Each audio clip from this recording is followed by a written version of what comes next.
and Joe Gamaldi from the Fraternal Order of Police.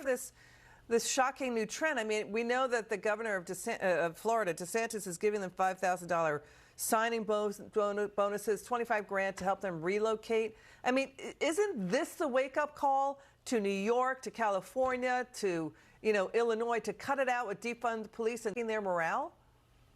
Yeah, well, you know what this shows, Liz, is that police officers are tired of being treated like crap by their elected officials. That's why you're seeing resignation spike to the tune of a 43% increase. But these folks that are leaving, they're still interested in a life of service. They still want to help people. So you're seeing just this mass exodus from places like Chicago and New York and even California.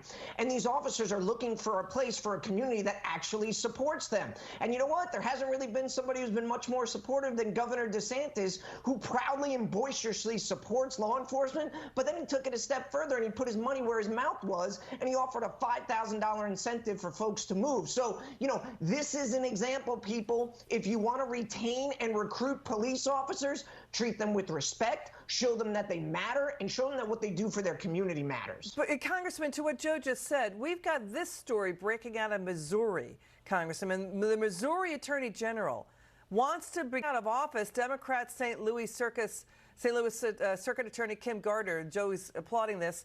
Congressman Gardner is one of the many far-left DAs backed by billionaire George Soros. It's really weak on crime. Now she could get booted. I mean, people are sick of this kind of behavior. Said Missouri voters, they're really upset, Joe. Gardner's office reportedly let go Daniel Riley. He's allegedly a dangerous gunman.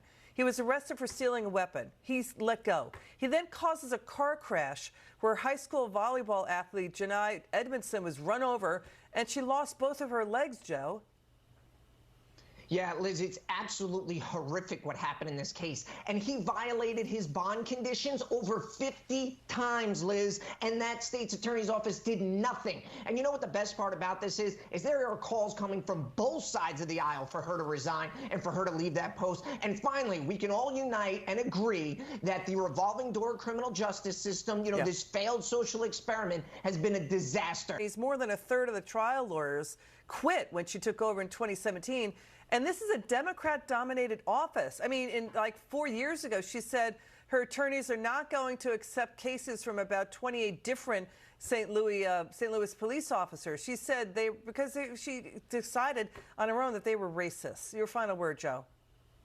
No, it's completely ridiculous, and we see this with all these rogue DAs. They come in and they take over, and suddenly you see all of the people with integrity in that office immediately resign and take other posts because they don't want to work for them. And it's time for all of us in our communities, not just our elected officials, to step up and say, we're not going to tolerate this anymore. We are not going to leave thousands of victims in our wake that we have for the last few years. It's time to take our country back, and it's time to get back to law and order. All right.